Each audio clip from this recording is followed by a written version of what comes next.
Hi friends, welcome to our channel. இன்றைக்கி நம்ம ஈஸியாக சுவையான ரசம் எப்படி வைக்கணுங்கிறத தான் பார்க்க போகிறோம். அதுக்கு நம்ம ஃபஸ்ட்டு ஒரு கடாயை நல்லா சூடு பண்ணிக்கணும். அது கூடவே தாளிக்கிறதுக்காக தேவையான அளவு எண்ணெய், கூடவே கடுகு ப்ளஸ் 2 வரமிளகா போட்டு நல்லா தாளிச்சுக்கோங்க. இதுக்கு கூடவே ஆட் பண்ணுறதுக்காக 1 ஸ்பூன் சீரகம், அதுக்கு கூட 1 ஸ்பூன் நல்ல மிளகு, ரெண்டுத்தையும் இடிகளில் வச்சு இடிச்சுக்கோங்க. அதை குறைன்னு இடிச்சுக்கோங்க. அதை இடித்து அதையும் இந்த தாளிப்பு கூட ஆட் பண்ணுங்கள். ஆட் பண்ணி அதில் பச்சை வாசனை போகிற அளவுக்கு நல்லா ஒரு 2 மினிட்ஸ் நல்லா மிக்ஸ் பண்ணிக்கோங்க. ஓகேவா?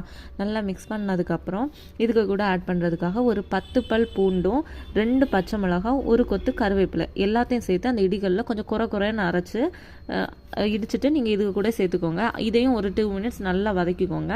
வதக்குனதுக்கப்புறம் 2 தக்காளியை கையால் நல்லா பிசைஞ்சு நல்லா கொஞ்சம் மை போல் பிசைஞ்சுக்கோங்க.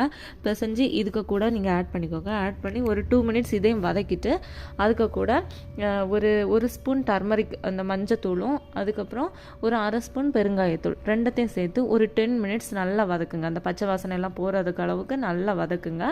வதக்குனதுக்கப்புறம் நீங்கள் இங்கே ஒரு எலுமிச்சை சைஸில் கொஞ்சம் புளி எடுத்து ஊற வச்சு அந்த தண்ணியை தனியாக எடுத்து வச்சுக்கோங்க. ஓகேவா?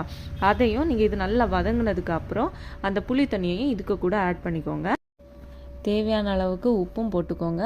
அதுக்கப்புறம் லைட்டாக கொதி வந்ததும் நீங்கள் ஒரு கொத்தமல்லியும் போட்டுட்டு கேஸ் ஆஃப் பண்ணிடுங்க. நல்லா மணக்க ரசம் ரெடி ஆகிரும்.